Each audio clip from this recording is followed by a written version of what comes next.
The first question we have is from a user called Yassine, and it is: what is the UK doing regarding the criminal activities and war crimes committed by Israel against the people of Gaza? Well, I was in the Middle East quite recently, earlier this week, and went down to the border with Gaza.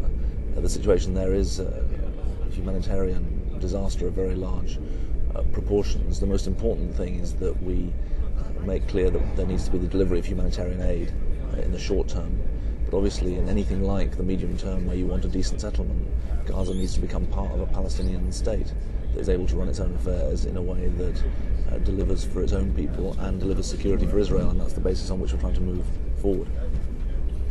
Okay. The next question we have is from a user called Mark Owen, and it's: will President-elect Barack Obama have any influence over the UK's foreign policy? Well, we'll work very closely with Barack Obama. He's set out a foreign policy agenda that identifies similar priorities to our own in Afghanistan and Pakistan, seeking to ensure that those democratic governments are able to support themselves in respect of the Middle East peace process, trying to take forward a two-state solution. In respect of climate change, he's announced this week commitments that mirror those of the UK, and also in terms of reforming the big international system, the United Nations and elsewhere, making sure that they're properly representative for the modern world. Those are all areas where we'll work closely with the new American administration. Following on from that question, there is another one about Barack Obama, and it is from Sarah Smith, and it is: when Obama inevitably takes the US to war with Pakistan, how do you intend to get the UK? I don't see, there's nothing inevitable about that. I think quite the opposite. I mean, we've worked very hard to support a democratic civilian government in Pakistan. It's been established. That government is now getting international economic support under an economic plan developed by President Zardari. I will be in Pakistan next week meeting all of Pakistan's politicians and civic and community leaders and talking about how we can support Pakistan, because terrorism is a threat not just to us here in the West, it's actually a threat to Pakistan. I mean, the President of Pakistan is now the widower of Benazir Bhutto, who was murdered not by Westerners but by a Pakistani. And so that is the basis of a real collaboration with Pakistan, far from going to war with them. Okay. We have another question, which is: do you think it is time to abolish the concept of veto power in the United Nations Security Council? I think it's important. There are 5 countries that have got veto power, the permanent members of the Security Council. I think that's important, and I think we should keep it, but I think we should reform the Security Council so there are more countries with veto power. We've long advocated an expansion of the Security Council to include countries, for example, like India or Japan, major players in the international scene, because at the moment the UN veto powers do reflect the world as it was, not the world as it is. Which foreign leader has surprised you the most since you became Foreign Secretary? Surprised me the most?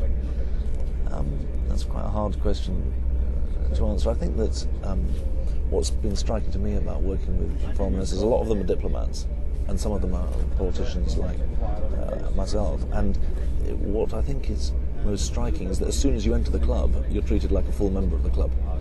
And it's not really the sort of area where you have surprises, but yesterday I had breakfast with the Finnish foreign minister, and when he produced the gifts that one traditionally exchanges, he'd bought at Helsinki airport some things for my kids of the Moomins, who are these Finnish cartoon characters, and so that was my latest surprise, I think.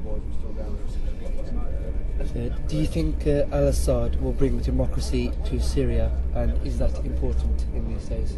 Well, I think that human rights are important in Syria, and political accountability is important in any country.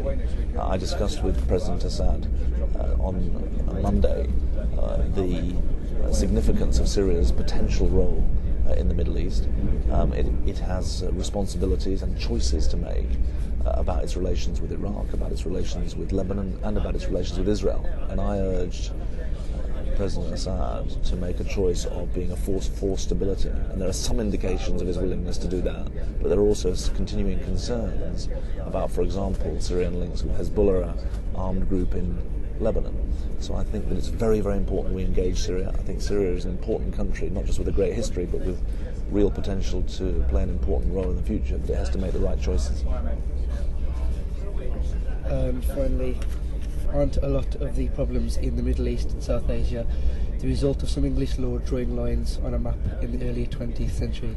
How can England get past this? Well, I think that is a reference to the Durand line, which is the border between Afghanistan and Pakistan, and was drawn up, as the questioner says, by someone from the Foreign Office. Now, if you come to the Foreign Office, there are plenty of reflections of past failures as well as past successes. I don't think that bans us from having a say in the future. I think we've got to do it with a degree of humility. I don't deny the problems that have existed in the past, but I think we've got to learn from them, not live in them. Okay, David, thank you very much for taking the time and answering questions for Yoosk.com. Take care. Thanks a lot.